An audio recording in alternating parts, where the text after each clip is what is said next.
네, 생각하는 콘서트에 오신 여러분 환영합니다. 저는 진행을 맡은 아나운서 윤아영입니다.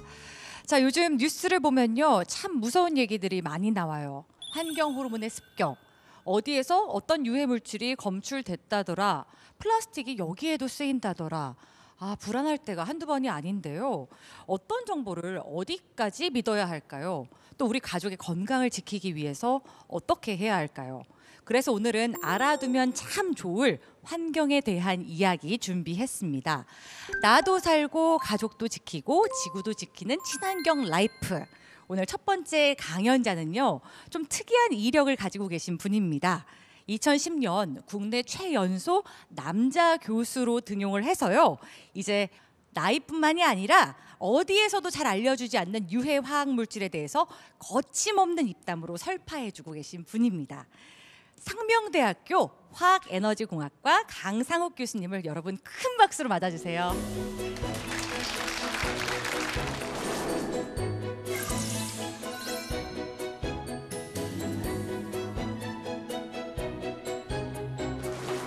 오늘 좀 만나뵙게 너무 반갑고요. 오늘은 저에게 주어진 시간이 딱 15분입니다. 그렇기 때문에 아직까지 해결되지 않는 것들, 하지만 많은 노력이 이루어지기 때문에 언젠가는 해결될 것들에 대해서 아마 알아보는 그런 시간을 한번 가져봤으면 좋겠습니다. 한번 우리 최근에 한 이슈에 대해서 한번 알아보도록 하겠습니다. 여러분 잘 아시는 것처럼 한 수천 명의 피해자를 낳은 가습기 살균제 사건 다 아시죠? 사망자도 수백 명에 이르는 그런 사건입니다. 그 다음 사건 또 뭐가 있었을까요? 그 다음에 잘 아시는 생이대에서 유해물질 나왔던 그런 검출의 이슈가 있었었죠. 그 다음에 살충제 달걀 사건, 아직도 지금 진행형입니다. 해결된 바가 없죠. 그 다음 또 뭐가 있었죠? 최근에는 어떤 이런 그 방사능 침대라고 해서 라돈 이런 것들이 최근에 이슈가 됐었습니다. 제가 이렇게 딱 꼽은 거는 극히 일부고요. 잘 아시는 것처럼 뉴스만 검색해 보시면 너무나 많은 그런 사건들이 최근에 많이 계속 등장하고 있지 않습니까? 그래서 많은 분들이 되게 궁금해하세요. 또 불안해하시고 앞으로 또 어떤 일이 터질지 되게 궁금해하시는 분들이 참 많습니다. 그래서 저는 이제 최근에 이런 이슈들이 많아지고 있기 때문에 앞으로 아직까지 현재 해결이 안 되는 것들에서 하나하나 살펴보는 시간을 가져보도록 하겠습니다. 먼저 첫 번째는 한번 미용실에 대해 잠깐 살펴보도록 할게요. 미용실. 사실 미용실에 안 가시는 분은 없지 않습니까? 스스로 자를 수 없잖아요, 그죠? 여기 보면 약간 포르말린이라고 제가 적어놨어요. 근데 사실 이 포르말린이라고 미용실하고 무슨 관련이 있는지 한번 제가 설명드릴게요. 혹시 영화 괴물 보셨습니까? 영화 괴물? 여러분 괴물 보셨죠? 첫 장면 기억나십니까? 첫 장면이 뭡니까? 첫 장면이 뭐냐면 어떤 미군 부대에서 어떤 미군들이 어떤 약품을 이렇게 하수구에 막 버린 장면이 나와요. 그 물이 흘러내려가서 결국엔 그걸 먹은 어떤 물고기가, 어떤 생명체가 괴물이 된다는 얘기입니다. 그때 하수구에 버렸던 게 바로 여기 나와 있는 바로 포르말린이란 물질입니다. 바로 이게 시체 방부제입니다. 시체 방부제. 이걸 뿌려놓으면 시체가 안 썩어요. 왜 안 썩을까요? 박테리아가 번식을 못합니다. 다 죽어버려요. 그만큼 강력한 시체 방부제가 포르말린입니다. 도대체 포르말린과 미용실하고 무슨 상관관계가 있는지 한번 살펴보도록 할게요. 저는 아시는 것처럼 우리가 미용실 가면 머리를 자르러 가기도 하지만 사실은 어떻습니까? 사실은 파마나 염색을 하러 가시기도 합니다. 실제 여기 계신 분들 보면 파마나 염색을 대부분 또 하셨어요. 근데 파마 염색을 할 때 대다수의 파마약이나 염색약에는 공통된 성분이 있습니다. 공통된 성분이 뭐냐면 바로 포름알데히드라는 게 있어요. 포름알데히드가 뭐냐면요, 그냥 기체 상태예요. 기체인데 이걸 물에 녹이면 바로 포르말린이 되는 겁니다. 이게 쉽게 얘기해서 폐에 치명적입니다. 폐가 얼만큼 중요한지 더 잘 아십니다. 말기암 환자분들도 마지막에 사망할 땐 폐렴으로 사망하는 거 다 알고 계시죠? 그만큼 폐가 중요합니다. 그럼 여기 이렇게 얘기하실 거예요. 그럼 이런 거 안 쓰면 되지 않냐라고 아마 질문하는 분이 계실 거예요. 포르말데히드 안 쓰면 되지 않냐라고 하지만 어쩔 수 없이 쓰고 있는 겁니다. 어쩔 수 없이. 해결책이 없어서 그런 겁니다. 왜냐? 여기 저기 나와 있는 것처럼 일단 살균력이 뛰어나요. 이걸 집어넣으면 파마약, 염색약의 수명이 굉장히 오래 갑니다. 거의 그냥 굉장히 오래 가요. 왜? 균이 번식을 못 하거든요. 근데 이 살균제만으로 쓰는 건 아닙니다. 다른 살충제도 많거든요. 살균제 많습니다. 근데 이 물질을 넣어놔야지만 접착력이 증가합니다. 그렇지 않습니까? 여기 아나운서 선생님께서도 염색약 발랐는데 뚝 떨어지면 안 되지 않습니까? 당연히 붙어 있어야겠죠. 바로 접착력까지 뛰어나게 해주기 때문에 어쩔 수 없이 쓰는 겁니다. 그리고 또 문제는 뭐냐면 싸요. 값이 쌉니다. 비싸면 널리 쓰일 수가 없습니다. 값이 널리 쓰이고 효과가 좋기 때문에 지금까지 어쩔 수 없이 쓰이고 있는 겁니다. 아시겠죠? 그럼 이제 두 번째 다른 이슈를 한번 살펴보도록 할게요. 두 번째 식당입니다. 식당 가지 말라는 뜻은 아닙니다. 가지 말라는 뜻은 아니고 한번 우리가 생각해볼 문제는 바로 뭐냐면 그릇입니다. 그릇. 이런 모양의 그릇들 한 번씩 보시지 않았습니까? 안 봤을 리가 없죠. 중국 음식점을 가나 일반 한식 음식점을 가나 흔하게 보는 게 바로 이런 멜라민 수지 그릇입니다. 멜라민 수지 그릇 어렵게 생각하실 필요 없어요. 보통 일반 그릇은 무겁거든요. 흙으로 구운 건 무겁습니다. 근데 자세히 보시면 뭔가 이런 식당 갔을 때 가볍고 딱딱한 그런 거 본 적 많으실 거예요. 그게 전부 다 100% 멜라민 수지라고 보시면 됩니다. 멜라민 수지 그릇이에요. 그럼 도대체 멜라민 수지 그릇이 뭐냐라고 먼저 제가 설명드리면 바로 이렇게 만듭니다. 멜라민과 포름알데히드라는 걸 반응시켜서 만든 게 바로 이런 플라스틱 그릇입니다. 포름알데히드 요즘 오늘 자주 등장하죠. 포름알데히드가 아까 말씀드렸죠. 시체 방부제라고 제가 말씀드렸었습니다. 그걸로 만드는 겁니다. 근데 걱정하지 마세요. 멜라민 수지 자체는 괜찮습니다. 괜찮은데 자 여기다 뜨거운 걸 담으면 어떻게 될까요? 뜨거운 걸 담으면 어떻게 될까요? 당연히 실제 포름알데히드가 용출이 됩니다. 반응하지 않고 남아있던 것들이 실제 용출이 됩니다. 그렇기 때문에 실제 식약처에서도 공식 공고를 합니다. 이런 멜라민 수지에 대해서 조심할 필요가 있다. 어떻게 조심해야 되냐면 새 거는 괜찮아요. 새 거는 무시할 만한 수준인데 이게 오래 쓰다 보면 어떻게 됩니까? 흠집이 생길 수밖에 없어. 그렇지 않습니까? 우리 세척 하다 보면 안 그럴 수가 없잖아요. 또 여기다 뭘 담궈서 전자레인지 돌리다 보면 눈에도 보이지 않는 미세한 균열이 생깁니다. 그 미세한 균열 흠집이 생기게 되면 실제 표면적이 늘어나게 돼서 포름알데히드가 잘 빠져나오게 됩니다. 이건 식약처 권고사항입니다. 근데 여러분 잘 모르시잖아요. 모르시니까 지금까지 어떤 식당에서도 널리 쓰이고 있는 겁니다. 식당 주인분도 각성을 해야 되지만 우리 소비자 스스로가 알아야지만 스스로 교체해달라고 말을 해야지만 다 이런 걸 안 쓰지 않겠습니까? 아시겠죠? 그래서 이거 역시 대체하기 위한 노력들이 많이 이루어지고 있지만 아직까지 얘만큼 값싸고 단단하고 가벼운 게 아직까지는 없습니다. 아시겠죠? 그러니까 알아서 조심하셔야 된다는 얘기입니다. 언젠간 개발이 될 테니까요. 그럼 그다음 또 살펴보도록 할게요. 그다음에 아직까지 해결 안 되는 것들이 또 뭐가 있는지. 그다음에 숯불구이집입니다. 숯불구이의 핵심은 숯이겠죠. 숯이면 바로 이런 숯. 바로 이런 왼쪽에 보이는 이 숯 있죠. 이게 보이는 왼쪽에 보이는 게 참나무입니다. 왼쪽은 참나무로 만든 숯인데 저게 비쌉니다. 왜? 우리나라에는 참나무가 잘 안 자라거든요. 비쌀 수밖에 없겠죠.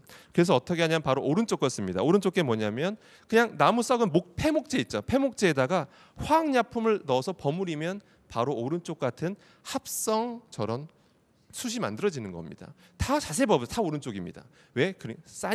싸니까요. 그런 겁니다. 그럼 제가 화학 물질을 막 집어넣는다고 했는데 어떤 물질인지 한번 살펴보도록 할게요. 바로 가장 대표적인 게 바로 질산바륨이라는 물질입니다. 질산바륨이라는 걸 넣어요. 안 넣을 수가 없습니다. 질산바륨을 넣어야지만 불이 잘 붙거든요. 그래서 착화제라고 합니다. 착화제라서 질산바륨 그냥 쓴다고 보시면 됩니다. 근데 문제는 우리 숯에다가 질산바륨을 넣었다고 해서 우리가 숯을 먹진 않잖아요. 그 먹는 건 걱정 안 하셔도 돼요. 근데 문제는 우리가 그걸 태우잖아요. 태우니까 결국 질산바륨이 타버립니다. 질산바륨이 타면 여기 보이는 것처럼 꼭 기억하셔야 됩니다. 타면 이산화질소가 많이가 아니라 매우 많이 나옵니다. 이산화질소는 뭐냐면 여러분 자동차 배기가스에서 나오는 겁니다. 그러니까 여러분들이 그 숯불구이집에서 고기를 구워 드시는 거는 사실은 자동차 배기가스에 배기구에 코를 들이밀고 있는 거랑 똑같은 겁니다. 정말입니다. 굉장히 심각합니다. 그래서 여러분들은 가끔 가시지만 역시 거기서 일하시는 분들 심각하겠죠, 그죠? 그러니까 실제 역시 잘 환기가 되는 곳인지를 늘 확인하셔야 될 겁니다. 그다음에 이제 마지막 세 번째 집에 대해서 한번 알아보도록 하겠습니다. 집, 우리가 사는 집입니다. 도대체 집에는 어떤 문제점이 있는지 한번 살펴보도록 하겠습니다. 먼저 제가 첫 번째 원룸 사진을 가져와 봤어요. 원룸 사진이고 오른쪽은 요리라는 장면이겠죠? 요리하는 장면인데, 자 집엔 다들 도시가스를 씁니다, 그죠? 다 도시가스 쓰잖아요, 그죠? 우리나라처럼 이렇게 어디 전국 곳곳에 도시가스가 이렇게 연결 잘 되는 나라가 거의 없습니다. 굉장히 잘 돼 있어요. 값도 싸고요. 근데 문제는 뭐냐면 잘 보셔야 됩니다. 먼저 도시가스의 주성분이 뭔지를 아셔야 됩니다. 도시가스의 주성분은 뭐냐면 바로 여기 이렇게 적어놨는데요. 메테인이라고 적어놨죠. 일명 우리가 메탄가스라고 합니다. 메탄가스는 들어보셨죠? 메탄가스를 미국식으로 이건 메테인이라고 합니다. 참고로. 그래서 이 메탄가스인데요. 메탄가스의 특징을 꼭 기억하셔야 됩니다. 오늘 꼭 기억하십시오. 메탄가스는 산소랑 만나서 이제 연소를 하는데 타기 시작하는데 연소할 때 특징이 있어요. 산소가 충분한 상태에서는 이 메탄가스가 어떻게 되냐면 바로 보시는 것처럼 이산화탄소와 물이 생깁니다. 이산화탄소와 물이 생겨요. 그러니까 걱정 안 하셔도 됩니다. 여기까지는 괜찮아요. 근데 문제는 산소가 부족하면 뭐가 생긴다고 제가 이렇게 적어놨습니까? 산소가 부족하면 일산화탄소가 나오기 시작합니다. 산소가 부족하면 일산화탄소가 나오기 시작합니다. 그럼 이렇게 생각해요. 아니 이렇게 넓은 공간에서 산소가 부족할 리가 있나라고 생각을 하십니다. 저도 예전에 그렇게 생각했었으니까요. 근데 그렇지가 않습니다. 자, 보세요. 실제 제가 요리를 하고 있어요. 실제 요리를 하고 있으면 보세요. 여기 선생님, 이 근처에 산소가 막 없어지고 있겠죠, 그죠? 이 근처는 산소가 많을까요, 적을까요? 적겠죠. 맞습니다. 적습니다. 계속 산소가 소모되고 있기 때문에 이 주변은 산소가 줄어들고 있습니다. 그래서 저희가 실제 실험 결과입니다. 실제 이런 요리할 때 저희가 측정기를 가지고 딱 측정해 보면 일산화탄소가 많이 나오기 시작합니다. 실제 여기서 많이 일산화탄소가 나오기 시작하는 거예요. 근데 집이 넓으면 괜찮아요. 근데 원룸 같은 건 어떨까요? 원룸 같은 경우는 무시할 수 없는 양들이 나올 수 있습니다. 예전에는 어떤 그 학생이 자취하다가 가스레인지 켜놓고 잠든 거예요. 그래서 실제 그 다음날 사망한 사건도 있었습니다. 그 이유가 산소가 모자라서만이 아니라 바로 산소가 소모되면서 일산화탄소가 나왔기 때문입니다. 그러니까 반드시 조심하셔야 되고요. 그다음입니다. 그다음에 여러분 계신 분들 요즘 다 요리 가끔씩 하시지 않습니까? 하시는데 요리는 뭐가 문제인지 살펴보도록 하겠습니다. 요리할 때 보통 이런 식용유나 이런 기름을 쓰잖아요. 그리고 고기 굽다 보면 고기에서도 기름 나오잖아요. 근데 여러분들 모든 대다수의 기름들은 300도가 넘으면 대부분 분해되기 시작합니다. 그래서 가끔 요리하다 보면 막 흰 연기 나오는 거 보신 적 있잖아요. 흰 연기, 그죠? 그게 다 분해돼서 나오는 겁니다. 근데 여러분 가스불이 온도가 몇 도일 것 같습니까? 이 가스불이 온도가 몇 도일까요? 800도에서 1200도 사이입니다. 800도, 1200도로 계속 요리를 하니까 여기 보면 뿌연 연기 보이시죠? 요리하다 보면 뿌연 연기 많이 보셨잖아요, 그죠? 그게 그냥 수증기만 아닙니다. 각종 유해가스가 같이 나오는 겁니다. 진짜 마지막입니다. 진짜 마지막은 자동차 내부인데요.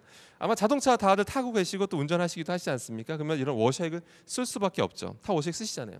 근데 여러분들이 다 오해하시는 게 워셔액 뿌렸다고 해서 안심하시면 안 됩니다. 그러니까 이런 버튼 있죠. 왼쪽이 뭐죠? 왼쪽이 바로 내부 순환 모드입니다. 그럼 밖에서 공기가 안 들어온다 생각하는데 착각이십니다. 실제 고속으로 달리다 보면 실제 외부에서 공기가 들어옵니다. 100% 차단이 안 돼요. 그래서 워셔액을 뿌리고 달리게 되면 실제로 유입이 됩니다. 워셔액이 뭔지 모르지만 아무튼 유입이 돼요. 아무튼 그건 꼭 기억하셔야 됩니다. 그다음 또 잠깐 다른 거 얘기해 볼게요. 고깃집 가면 가끔 이런 거 보신 적 있습니까? 고체 연료? 가스불도 아니고 숯불도 아닌데 뭔가 조그만 거의 담아서 하는 거 본 적 있어요. 그다음에 캠핑 좋아하시는 분들 아실 거예요. 캠핑 가면 이런 고체 연료도 팝니다. 캠핑용 장비로, 그죠? 그게 뭐냐면 바로 메탄올로 만드는 겁니다. 바로 워셔액도 메탄올이 대부분입니다. 메탄올이 뭐냐? 간단히 어렵게 생각하지 설명 안 드리겠습니다. 제가 어떤 사람의 워셔액을 7mm만 마시면 바로 실명합니다. 바로 실명합니다. 그만큼 위험한 겁니다. 아시겠죠? 근데 여러분들 이걸 은연중에 증기로 계속 코로 흡입하게 되면 시력에 치명적입니다. 그럼 메탄올이란 뭘 써야 될까요? 바로 술의 성분이 에탄올이라는 게 있습니다. 에탄올. 그러니까 이게 마트 가면 에탄올이라는 게 팝니다. 자, 에탄올 쓰시는 게 좋겠죠. 근데 에탄올이 이런 메탄올보다 값이 한 3배 이상 비쌉니다. 근데 여러분들 이게 문제점을 충분히 인식하신다면 이제 스스로 바꿔 나가셔야 될 것이고, 사람들이 자꾸 찾다 보면 결국 더 대량 생산하다 보면 값은 떨어지게 돼 있습니다. 그러니까 여러분 소비자 스스로도 자꾸 바뀌려는 노력을 하게 되면 점점 세상은 좀 더 좋은 쪽으로 바뀔 거라 보고 있습니다. 제가 수많은 주에서 극히 일부만 제가 추출한 거고요. 그래서 더 궁금하신 사항들이 있으면 나중에 저한테 따로 제 이메일이 다 공개돼 있기 때문에 언제 연락 주시면 제가 친절히 답변해 드리도록 하겠습니다. 다시 한번 경청해 주신 여러분 다시 한번 감사드립니다.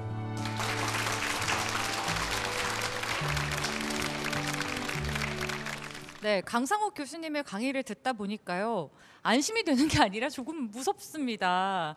위험하다는 거 대강은 알고 있었는데 우리가 너무 안일하게 지내왔던 건 아닐까 이런 생각이 드는데요.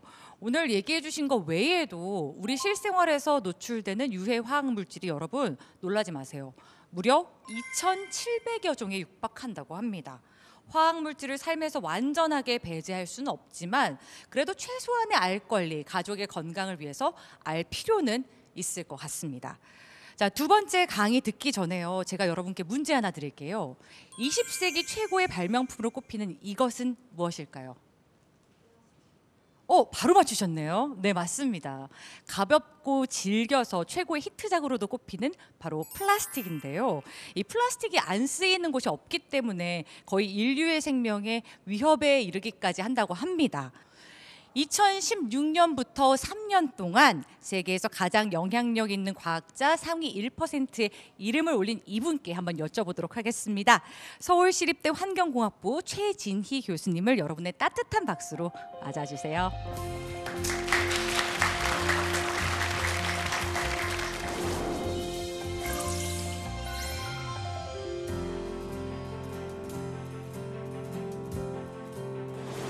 저는 오늘 여러분들과 플라스틱과 환경 영향에 대해서 말씀을 드리도록 하겠습니다. 말씀드렸듯이 우리 다양한 플라스틱들을 늘 사용하고 있습니다. 그렇죠? 그래서 여러분 생각해 보시면 플라스틱 없이 하루를 지낼 수 있을까 한번 생각해 보세요. 어려울 것 같죠? 그래서 정말 우리는 많은 플라스틱을 매일 사용을 하고 있는데요. 이렇게 우리가 사용한 플라스틱이 사용하고 나면 어디로 갈까요? 버리게 되죠, 플라스틱을. 그러면 그 플라스틱이 어떻게 될까요?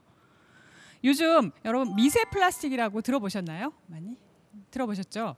미세 플라스틱 새로운 이름인데 결코 새로운 물질이 아닙니다. 미세 플라스틱은 우리가 늘 사용해왔던 이런 많은 플라스틱들이 환경에 나가서 잘게 쪼개져서 미세 플라스틱이라는 이름으로 우리한테 다시 돌아온 것일 뿐입니다. 그래서 우리가 마시는 이 페트병은 페트병이 우리 몸에 들어올 수는 없지만 페트병이 환경에 나가서 잘게 부서지고 쪼개져서 미세 플라스틱이라는 이름으로 우리 몸으로 다시 들어올 수 있습니다. 우리가 숨쉬는 공기를 통해서 먹는 음식을 통해서 마시는 물을 통해서 들어올 수 있습니다. 그래서 우리는 이제 플라스틱에 대해서 플라스틱이 우리한테 이런 편리함을 주지만 이런 악영향도 줄 수 있구나라는 것들을 이제 알게 된 거죠. 그래서 플라스틱에 대해서 플라스틱 위험에 대해서 많은 이제 연구나 경각심을 이제 가지고 연구가 시작되고 있습니다. 그러면 플라스틱의 생산량을 보면요, 정말 엄청난 양이 생산이 되고 있습니다. 지금 한 2020년 정도에 거의 한 4조 정도의 이제 플라스틱이 생산이 되고 있고요, 톤에. 근데 앞으로 그 생산량의 증가는 엄청나게 더 클 것이라고 생각이 되고 있습니다. 플라스틱은 재질에 따라 여러분 페트병이라든지 비닐이라든지 이런 것들 다 플라스틱이고요. 프로필렌, 폴리스타이렌과 같은 다양한 그 재질의 플라스틱이 있고요. 다양한 용도로 사용이 되고 있고요. 네, 우리가 일반적으로 사용하는 큰 크기의 매크로 플라스틱, 또 조금 작은 메소 플라스틱, 그리고 지금 문제가 되고 있는 미세 플라스틱, 그리고 그거보다 더 작은 나노 플라스틱, 이렇게 크기에 따라서 구별을 할 수가 있습니다. 그래서 미세 플라스틱이라고 하면 일반적으로 5mm, 길이나 지름이 5mm 이하인 플라스틱을 미세 플라스틱이라고 합니다. 이 미세 플라스틱은 다시 1차 미세 플라스틱, 2차 미세 플라스틱으로 나눠지는데요. 1차 미세 플라스틱은 제조 당시부터 5mm 이하로 이제 만들어진 플라스틱입니다. 주로 이 1차 미세 플라스틱은 여러분 스크럽 화장품 같은 데 들어있는 그 작은 알갱이 보셨죠? 그 마이크로 비즈라고 하는 그런 작은 알갱이가 스크럽 화장품이나 치약에도 들어있고 그랬었는데 그런 것들이 대표적인 1차 미세 플라스틱이라고 합니다. 그런데 이제 미세 플라스틱의 위해성이 알려지면서 이 마이크로 비즈는 이제 생산이 금지되었습니다. 거의 모든 나라에서. 우리나라도 2017년에 그 식약처에서 이제 생산을 금지시켰고요. 그 후로 이제 판매도 금지되어 있습니다. 여러분 혹시 그 옷에서도 우리가 입고 있는 옷에서도 미세 플라스틱이 나온다는 거 알고 계셨어요? 네.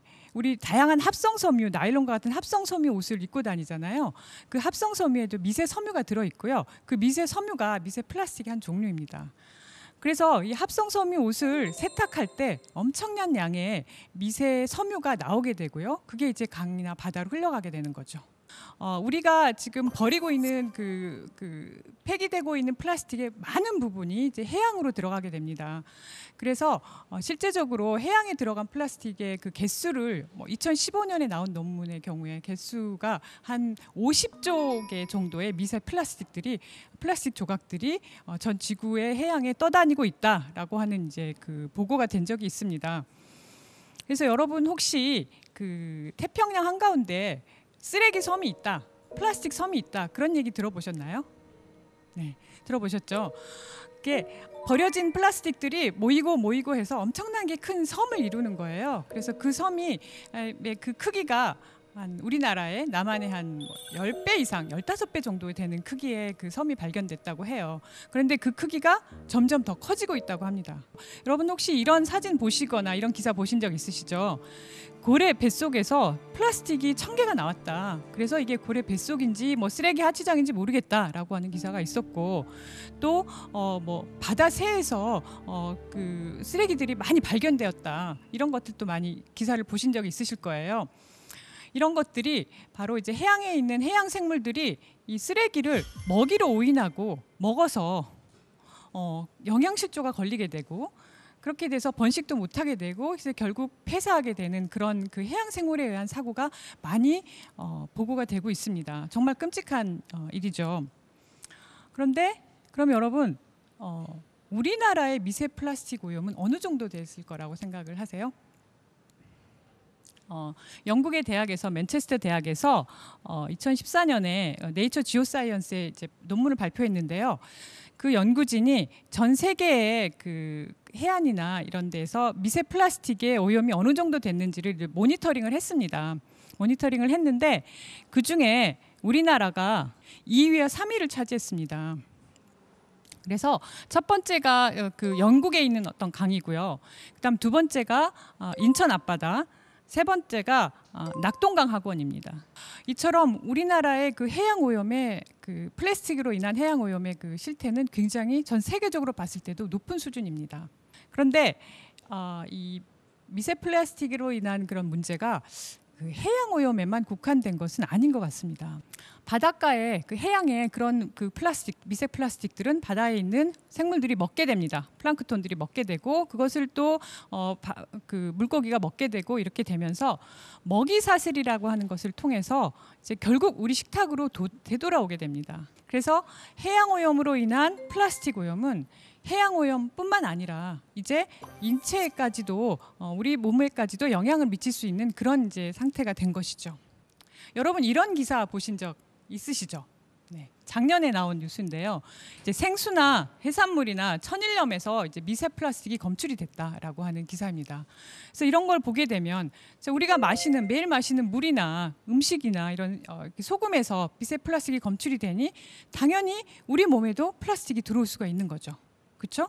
그래서 미세 플라스틱 문제는 이제 해양 오염의 문제를 떠나서 생태계 문제를 떠나서 우리 건강 문제와도 이제 관련 있게 된 그런 시점이 되었습니다. 그래서 플라스틱은 아까 말씀드린 것처럼 여러 재질에 따라서 폴리스틸렌, 폴리에틸렌, 뭐 폴리프로필렌, 페트 뭐 이런 다양한 재질의 물질로 되어 있습니다.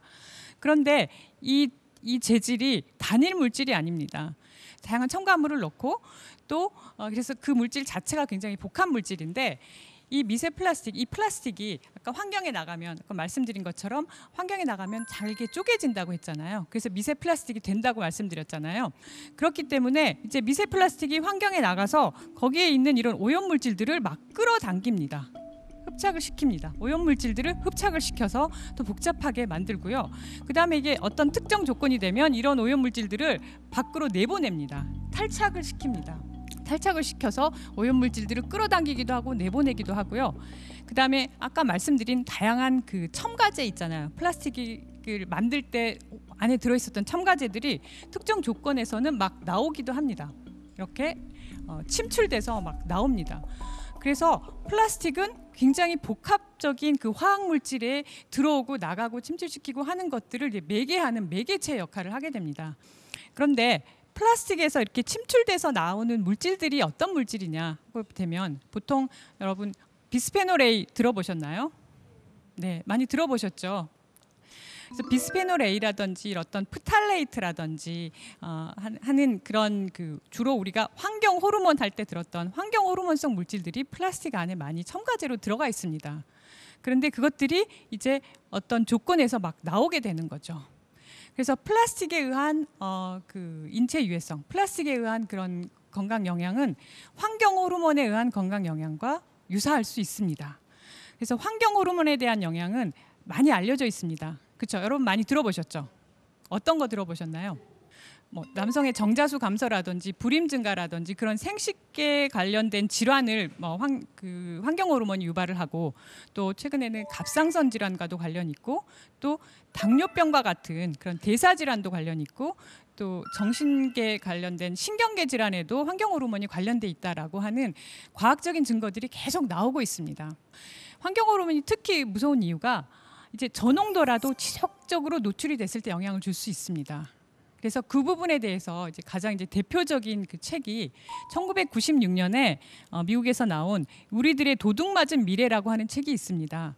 그 책에서 이런 환경 호르몬에 대한 여러 가지 과학적인 증거들을 모아서 이제 책이 나왔는데요. 거기에 그 주 내용이 뭐냐면 환경 호르몬에 노출이 되면 노출된 당세대뿐만 아니라 후세대, 다음 세대까지 그것이 생식과 지능의 그런 형태로 후세대로 전달이 된다라고 하는 사실입니다. 그래서 이 책 이후로 환경 호르몬에 대한 연구가 정말 다음 세대까지 그 연구를 하면서 굉장히 우리가 경각심을 갖고 관리해야 되는 물질이다라는 것들을 이제 알게 되었던 거죠. 그러면 마지막으로 그럼 미세 플라스틱, 이 플라스틱 문제를 어떻게 해결할 수 있을까요? 해결 방안은 사실은 워낙 많이 쓰고 있기 때문에 어떤 그런 매직 솔루션이 없습니다. 그래서 일반적으로 생각해 볼 수 있는 것이 정책적으로 아까 플라스틱의 그 재활용률이 5% 정도밖에 안 된다고 말씀드렸잖아요. 그래서 폐기물, 그 플라스틱 폐기물 재활용 정책 같은 것들을 잘 세워서 잘 재활용이 될 수 있도록 해야 되는 부분이 하나 있겠고요. 또 기술적으로도 뭐 분해성 플라스틱을 개발한다든지 또는 플라스틱을 이용해서 폐플라스틱을 이용해서 그 연료를 만든다든지 하는 그런 기술적인 해결 방안을 고려를 해볼 수 있겠습니다. 그렇지만 워낙 그 양이 크기 때문에 많기 때문에 이런 것들이 어떤 그 잘 해결해 주기는 어려울 것입니다. 그래서 가장 심플하지만 가장 강력한 방법은 우리가 덜 쓰는 수밖에 없습니다. 그러니까 플라스틱은 만드는데 5초 걸리고 사용하는데 한 어떤 거 5분 그리고 분해되는데 500년 걸린다라고 하는 말이 있잖아요. 그렇듯이 이제 플라스틱이 그 정도의 그 편리성 때문에 우리가 막 사용을 해왔지만 이런 영향을 주고 있다라는 것을 이제 우리는 알게 되었으니까 플라스틱을 사용을 줄이기 위해서 우리 모두 그 노력을 하게 되면 우리가 지금 마시는 그 페트병이 언젠가는 미세 플라스틱의 형태로 나한테 다시 돌아온다라는 사실을 기억하고 플라스틱을 줄이려는 노력에 우리 모두 동참하게 된다면 플라스틱에 대한 문제에 대해서 조금 더 해결이 빨라질 수 있지 않을까 생각합니다. 네, 플라스틱의 사용을 줄이는데 우리 모두 동참했으면 좋겠습니다. 감사합니다.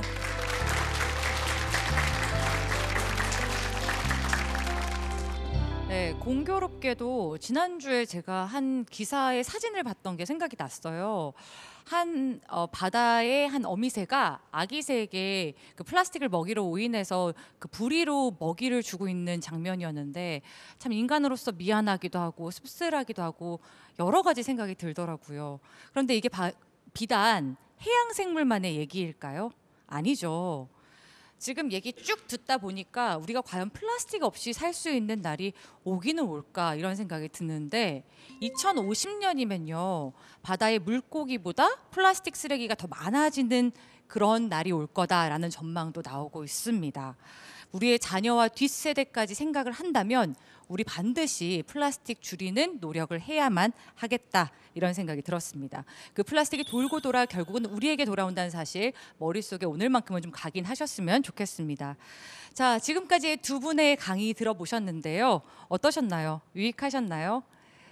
네, 이제 세 번째 강연자는요 조금 다른 결의 얘기를 해볼까 해요. 요즘 여기저기 많이 등장하는 단어가 있습니다. 바로 줄이고 최소화하는 미니멀리즘인데요. 모두가 더 크고 더 많이 가지려고 할 때 최소한의 것을 누리자라는 식으로 미니멀 라이프 트렌드를 처음으로 우리나라에 도입한 분이 있습니다. 10년 차 기자 생활을 하던 중에 이제 미니멀리즘을 실천하면서 굉장히 삶이 많이 달라졌다고 해요. 7년 차 미니멀리스트 탁진현 씨를 여러분 박수로 환영해 주세요.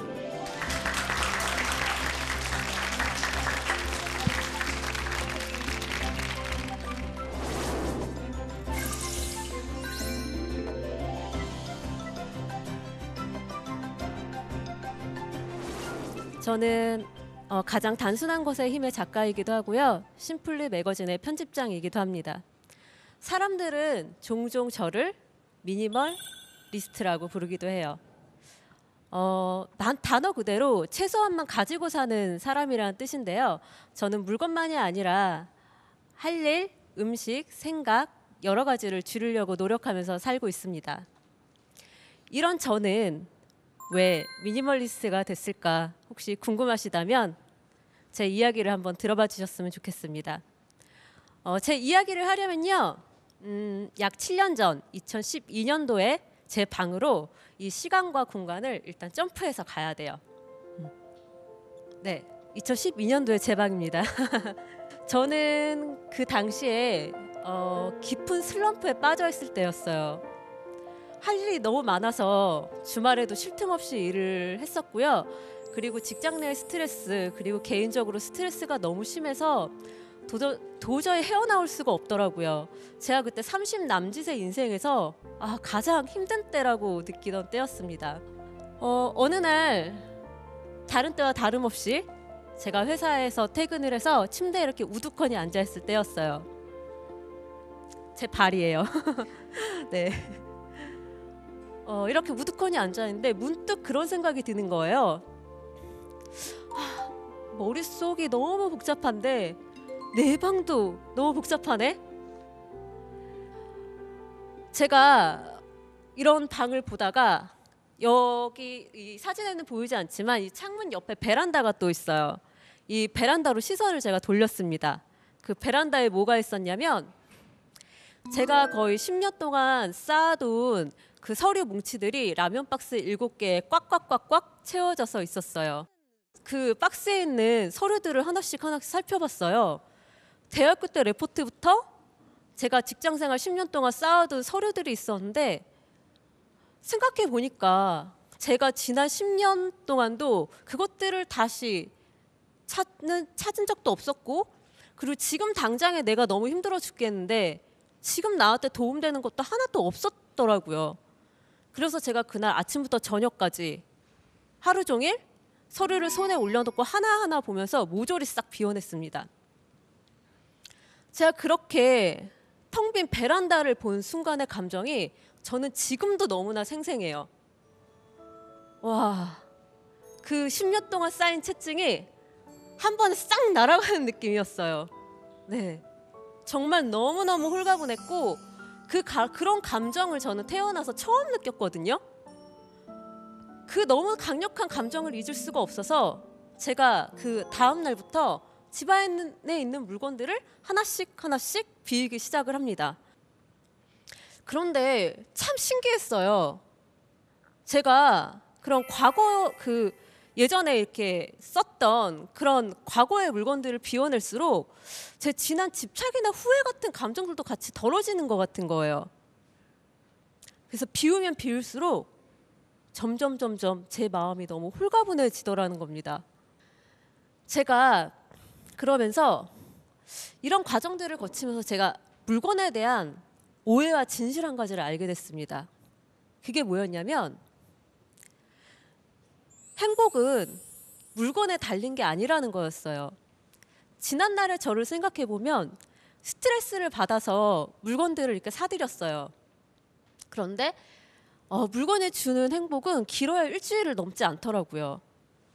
오히려 물건들이 쌓이면서 집안은 좁아졌고 어질러졌고 그리고 그것 때문에 물건들을 관리해야 되니까 집안일이 늘고 그리고 통장은 텅텅 비고 더 스트레스가 쌓이더라는 거죠. 그게 또 스트레스가 돼가지고 또 소비를 해요. 그런데 달라지는 건 하나도 없었어요. 전 여전히 너무너무 힘든 거예요. 그런데 오히려 물건을 싹 비웠더니 내가 그토록이나 갈구하던 그토록이나 바라던 마음의 평화가 찾아왔어요. 제가 이렇게 비우고 나서 한 가지 나한테 질문을 하는 습관이 생겼습니다. 그 질문은 뭐냐면 과거도 미래도 아닌 지금 현재 나를 진짜 행복하게 해주는 것은 무엇일까? 나를 진정으로 풍요롭게 해주는 무엇일까? 라는 질문이었어요. 그래서 그 전까지는 제가 비울 것들을 하나씩 비워냈다면 그 다음부터는 내 인생에서 가장 소중한 것들을 골라 남기기 시작을 합니다. 예를 들어 이런 것들이었어요. 내가 가장 좋아하고 즐겨 입고 잘 어울리는 옷 25벌, 그리고 보면 볼수록 나한테 힘을 주는 인생의 책 10권, 그리고 언제든 홀가분하게 떠날 수 있도록 만들어주는 소품, 딱 여행가만큼만 이런 식이었습니다. 그 결과 저의 방은 바로 이렇게 변했습니다. 네. 제가 물건의 한 몇 %를 덜어낸 것 같으세요? 네. 한 90% 정도 덜어낸 것 같아요. 일단은 보다시피 집이 참 깔끔해지고요. 상대적으로 넓어졌어요. 그리고 나한테 가장 좋아하고 잘 어울리는 옷만 남아있으니까요. 옷 고르는 시간도 별로 안 걸리고요. 세탁하고 옷 개는 시간도 별로 안 걸려요. 그리고 물건이 적으니까요. 청소하는 시간도 굉장히 빨라졌습니다. 그리고 소비도 많이 줄었어요. 네, 그리고 저는 또 어떤 것들이 또 좋아졌냐면요. 책을 여유롭게 읽고 산책을 하고 그리고 해질녘 나가서 제가 좋아하는 일몰을 보는 이런 여유로운 시간이 생겼어요. 온전히 휴식을 취하고 내가 정말 좋아하고 중요한 일에 집중할 수 있는 그런 시간적 여유가 생겼습니다. 이런 과정에서 제가 또 하나 알게 된 게 있는데요. 우리가 소유한 물건의 대부분이 사실은 필수품이 아니라는 거였어요. 90%의 물건은 어떤 것들이냐? 약간의 취향, 약간의 편리에 의해서 추가한 옵션 같은 제품이라는 거죠. 제가 물건을 이만큼 줄이고 나면서 또 하나 좋은 것들이 있었어요. 그게 뭐냐면 불필요한 것들을 줄이고 나한테 소중한 것들만 남기니까 나한테 가장 좋아하는 것들로만 둘러싸여서 사는 그런 행복을 알게 된 거예요. 그 다음부터 저의 소비 습관도 바뀌었습니다. 잠깐 쓰고 질리는 물건 대신에 정말 오랫동안 보면 볼수록 나를 행복하게 해주는 물건들, 10년은 적어도 기분 좋게 쓸 수 있는 물건들을 선호하게 됐어요. 제가 이렇게까지 줄이고 나서부터는 또 뭘 줄이고 싶어졌느냐? 바로 쓰레기가 줄이고 싶어졌어요. 매일같이 쌓이는 쓰레기를 보는 게 눈에 너무 거슬리는 거예요. 그리고 쓰레기를 버리러 가는 것도 너무 귀찮은 거예요. 그래서 제가 이렇게 줄이기 시작을 합니다. 휴지나 그 물티슈 대신에 손수건으로 바꾸고 그리고 웬만하면 물로 씻기 시작을 했어요. 그리고 비닐봉지나 쇼핑백 대신에 장바구니를 들고 다니기 시작을 했습니다. 네. 제가 이렇게 줄이게 된 이유는 사실은 건강을 위해서이기도 했어요. 제가 소중한 물건만 남길수록 무엇보다 가장 소중한 건 바로 나라는 걸 알게 됐거든요. 내 몸 역시 가장 아껴줘야 하는구나. 나는 가장 아껴줘야 하는 사람이구나 라는 걸 알게 됐어요.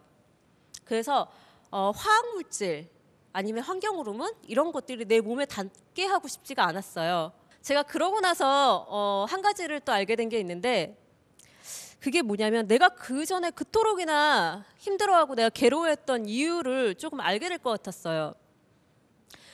어쩌면 물건에 너무 집착하느냐고 내 삶이 악순환을 걷고 있던 건 아닐까 그런 생각이 들었던 거죠. 일종의 물건의 악순환이었던 것 같아요. 그런데 알고 보니까 이 물건의 악순환이 나에게만 그치지 않더라는 거죠. 이게 바로 지구에도 엄청난 영향을 끼치고 있더라는 겁니다. 특히 옷이 환경에 미치는 영향이 정말 어마어마하다고 합니다. 한 기사에 나온 수치를 제가 봤는데요. 옷 한 벌을 만드는 데는 물 3,500리터 그리고 화학물질 3kg 그리고 4평의 경작지가 필요하다고 해요. 옷을 생산하는 과정에서 면화를 생산하려면 목화솜이 필요하죠. 그 목화솜이 생산되는데 땅에 엄청난 양의 농약이 뿌려진단 말이에요. 땅을 오염시키죠. 그리고 옷을 염색을 하는데 그 염색물이 또 폐수로 발생을 해요. 옷을 가공하면서 또다시 미세먼지가 발생을 하고 옷이 생산되어 이동이 되면서 또다시 탄소가 배출이 됩니다. 이렇게 엄청난 자원을 쏟아붓고 환경에 엄청난 부담을 주면서 만들어진 옷들을 우리는 유행이 지났다는 이유로 또는 싸게 그냥 샀다는 이유로 그냥 몇 번 입고 방치하거나 버려요. 그럼 이렇게 버려진 옷들은 다시 소각되어서 또다시 환경을 오염을 시킵니다. 그런 점에서 저는 어쩌면 물건을 줄이는 행동이 위기에 처한 지구를 살릴 수 있는 가장 강력한 치유책이 될 수 있다는, 그럴지도 모른다는 생각을 해봤어요. 특히나 물건을 줄이는 행동은 누구나 집에서부터 쉽게 시작할 수 있는 거잖아요. 얼마나 좋은가요? 쉬운 것부터 부담 없이 시작을 하는 거예요. 유통기한 지난 그 냉장고 안에 식품들, 그리고 약, 화장품, 묵실용품 이런 것들은 유통기한이 찍혀 있으니까 쉽게 줄일 수 있단 말이에요. 또는 그 비닐봉지, 쇼핑백 이런 것들. 그 다음에 이제 잡동사니들을 하나씩 이렇게 줄이시면 될 것 같아요. 그 다음에는 나한테 남길 거를 한번 골라보시는 거예요. 옷, 책, 서류, 추억의 물건. 정말 나를 행복하게 해주는 물건, 소중한 물건들을 이렇게 골라서 남기시는 거예요. 이렇게 하고 팔 수 있는 건 팔고 비울 수 있는 건 비우고 이렇게 나눌 수 있는 것들을 사람들과 한번 나눠보시는 거죠. 이렇게 하면 소비는 줄고요. 내 삶은 행복해지고 내가 사회와 지구에 가치 있는 일을 하고 있다는 뿌듯함이 생길 겁니다. 과거에 저는 제 삶이 힘들면 남 탓, 세상 탓을 하던 사람이었어요.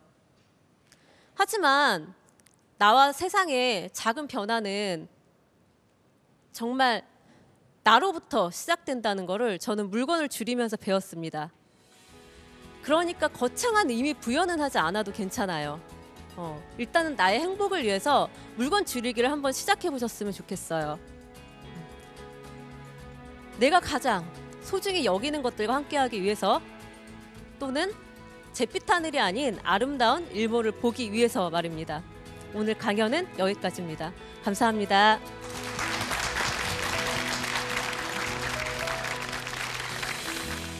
네, 오늘 탁진현 편집장님의 강연을 통해서 가장 단순한 것의 힘에 대해서 알 수 있었던 시간이었던 것 같아요. 비울수록 채워진다. 그런데 움켜쥐고 있는 것들을 놓아버린다는 게 참 쉽지가 않죠. 또 이런 궁금증도 듭니다. 얼마나 비워야 하고 어디까지 비워야 하고 무엇부터 비워야 할까? 저처럼 이렇게 궁금증이 많이 남아있는 분들을 위해서 준비했습니다. 꼬리에 꼬리를 무는 생각에서 다시 이어 뵙겠습니다.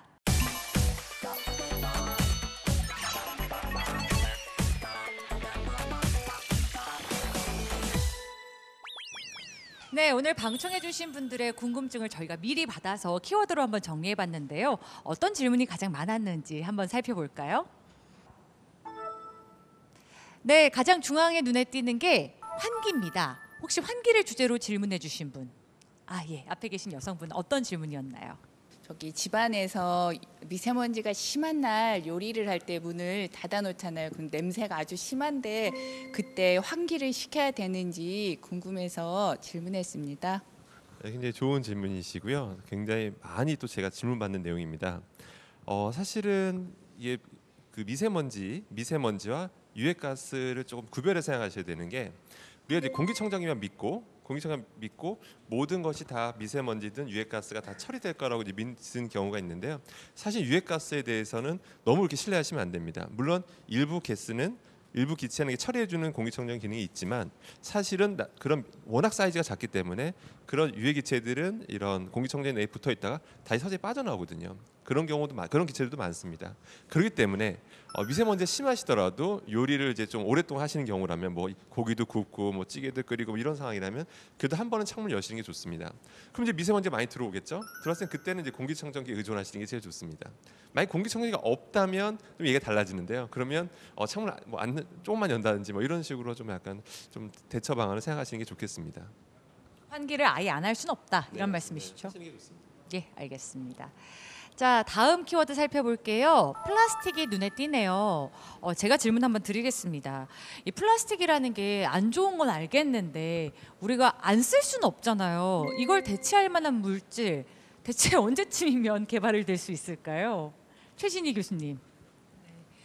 플라스틱을 완전히 대체할 수 있는 물질은 당장 개발되기는 어려울 것 같습니다. 지금 테크로는. 그런데 플라스틱이 아까 말씀드린 것처럼 플라스틱이 단일 물질이 아니고 이 안에 많은 원료 물질과 그 첨가제들이 들어가 있습니다. 근데 그런 물질들이 이제 환경 호르몬의 성질을 가지고 있고요. 그래서 지금 많은 연구가 진행되고 있는 것들이 그런 원료 물질과 첨가제를 좀 더 친환경적으로 개발하는 대체제를 개발하는 연구는 많이 진행되고 있어서 그런 것들은 이제 진행되고 있지만 또 대체제로 개발된 물질이 원래 지금 사용하고 있는 물질보다 더 안전한지 더 독성이 없는지에 대해서는 또 검증을 해봐야 되기 때문에 대체제만 개발됐다고 해가지고 그게 안전하다 이렇게는 우리가 단정할 수 없어서 그런 연구도 또 같이 독성 연구도 같이 진행이 되고 있습니다. 개발되는 동안에라도 우리가 좀 줄이려는 노력이라도 하자 이런 말씀이신 거죠? 네, 그건 당연히 필요하죠. 예, 알겠습니다. 자, 다음 키워드 한번 살펴볼게요. 이거는 탁진현 편집장님께 드리는 질문일 것 같아요. 비우는 법. 혹시 비우는 법에서 직업상 옷이 굉장히 많은데 어떤 거를 어떻게 버리는 게 좋은지 물어보고 싶습니다. 일단은 언젠가 입을 거야라는 미련을 좀 내려놓는 게 중요한 것 같은데요. 유행 돌아오면 입을 거야, 살 빠지면 입을 거야라는 생각 때문에 많은 분들이 옷을 보관하고 계시는데 사실 진실은 뭐냐면 유행이 돌아와도 스타일은 그 사이에 계속 진화를 해왔기 때문에 막상 유행이 돌아온 시점에는 시중에 훨씬 더 예쁜 옷을 입고 싶어져요. 네. 그리고 살이 빠져도 마찬가지예요. 10년 후에 살이 빠지면 그 사이에 또 스타일이 진화했기 때문에 시중에 더 예쁜 옷들이 눈에 들어오지 장롱 안에 있는 옷들은 눈에 들어오지 않을 것 같아요. 그래서 그런 미련을 일단 첫 번째 버리는 것이 중요하고요. 그 기준을 좀 세워두는 게 좋을 것 같아요. 나는 2년 이상 입지 않은 옷, 좀 더 난 집착이 심하다면 3년 이상 입지 않은 옷들을 좀 비워내시면 그런 기준을 세워서 그럼 도움이 되고요. 그런 다음에는 이제 비울 것이 아니라 남길 거를 기준으로 나한테 정말 좋아하는, 내가 정말 좋아하는 옷, 잘 어울리는 옷, 언제 어디서나 입을 수 있는 옷, 잘 어울리는 옷들을 나는 한 50벌, 좀 더 많은 옷을 소유하고 싶은 70벌 이런 식으로 소유의 한계를 정해서 고르는 작업들이 좀 더 옷을 수월하게 비우고 남기는데 도움이 될 것 같습니다. 네.